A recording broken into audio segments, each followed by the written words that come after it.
All right. Thank you, Christine, for being willing to film an interview with me. Could we just start with you introducing yourself and your project, Field Partner? Okay.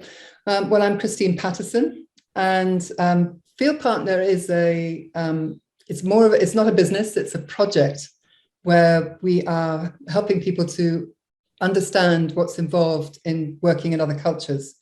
So preparing themselves ahead of time, finding the right kind of support when they're out there, navigating the return, which is equally difficult sometimes, getting used to the idea of reverse culture shock being just as impacting as initial culture shock when they move to another land.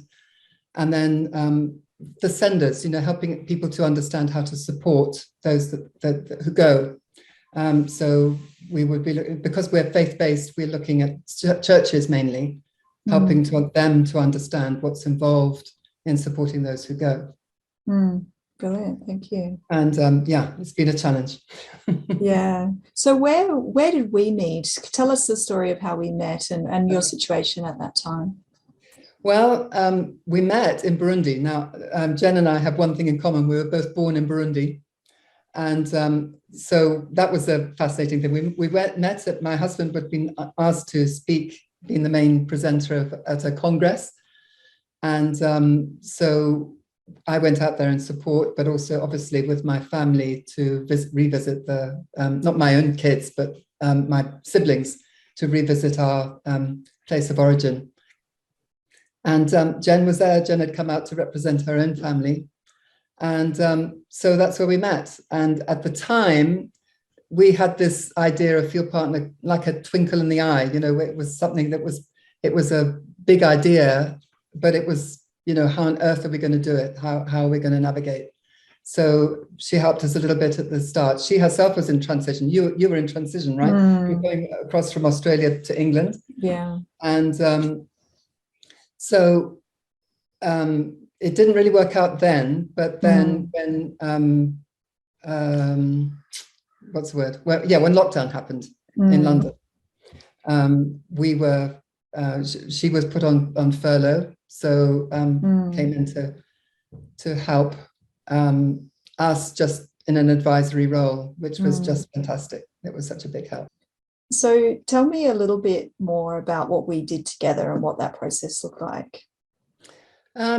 Well, I'm a big ideas person, but I'm not very good on detail. And we had already made the decision that we were going to go with me doing the English and my husband doing the Chinese, because we're based in Taiwan. And, we equally wanted to do this project for the Chinese side. And as soon as I heard the term, I identified myself, imposter syndrome. I kept thinking, well, who am I? And who would want to listen to me? And so that was one thing you helped me with, to see that I, actually did have the credentials, by not necessarily by degrees, or, that kind of credential, but just by years of experience, because I'd been raised in another culture as a child. I'd been a student in Germany.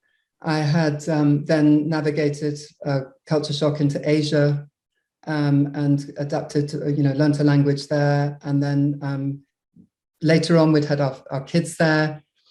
And then after that, it actually helped to send people into China. So from every which way, I had the experience. And that's one thing that you really helped me to see.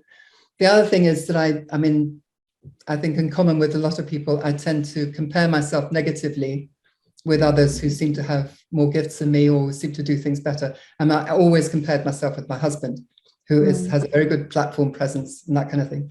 And I think what you helped me to see was not to get bogged down in the stuff that I can't do, but to focus on the things that I can do. So you encouraged me to do things like interviews, not to put myself down because, presenting to camera is not my forte, but, to let other people tell their stories and let the themes come out through their stories as well. So that was one major advance. And then you helped me to see, well, if I'm not a sort of a big platform person, what do I enjoy doing? I enjoy one-on-one. So I've actually well along the way of getting trained as an intercultural coach. And so I now do coaching, and none of it are we necessarily going to monetize.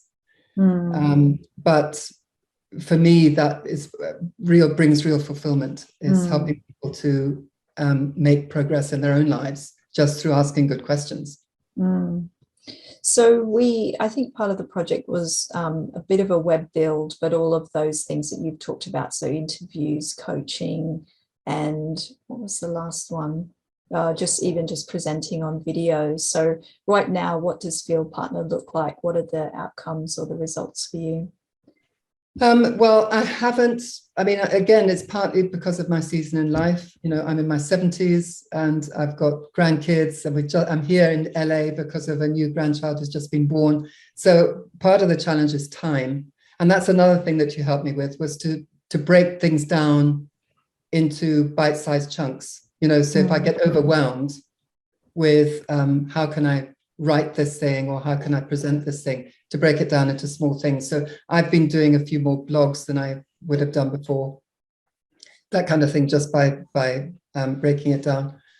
And sorry, what was the question? Tell us about Field Partner now. Like, what does it look like? What is it like? Yeah, it's we have a guy who works with us just one day a week doing the web work and putting interviews up and blogs and that kind of thing. And he also helps with ideas. So we brainstorm a bit together as to where we're going. And what we've done is we've kind of color coded each of these different seasons, if you like. So we've color coded pre-field as one color, on-field as another, post-field as another, send as another, and then foundations as a fifth. And in each of those, we're breaking it down into milestones as to how people can navigate. So that's a major project that we're working on. And I think that'll see us through for a number of years, actually, to develop that.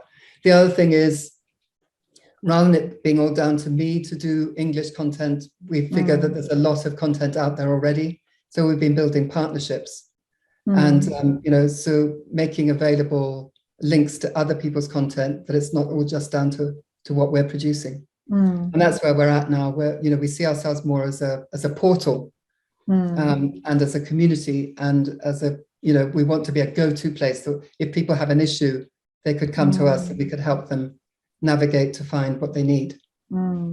Yeah, so that's really wonderful. I mean, from an idea of what something could be to now being, you're a coach, you're creating video content, you have a portal of resources that can support people from that pre, on-field and post, going abroad. You should be really proud of yourselves, how far it's come. You've got one staff member a day a week, working for you. Yeah, it's pretty impressive, while doing grandparent duties and everything else in your life. Well, I think the passion to do this is not going away. We feel that just doing life in this space has taught us so much that we want to pass that on, and eventually, it'll become what it wants to become. We don't want to control it, but anyway, we want to leave it as a legacy in a way. Yeah. And anyway, I just want to say thank you to you, Jen, because I think that, you believing in me personally and encouraging me and being there to cheer me on or cheer us on has been a huge bonus in all of this. And, the fact that you've donated your time to us rather than it being something we've paid for has meant more. So thank you so much. Yeah, no, I'm really proud of it. And, you've got all that lifetime of knowledge that you're able now to pass on to other people because you have a platform to do that. So that's really amazing. And like you say, it's a legacy. So hats off to you. Thank you. And thank you for your time today. Not at all.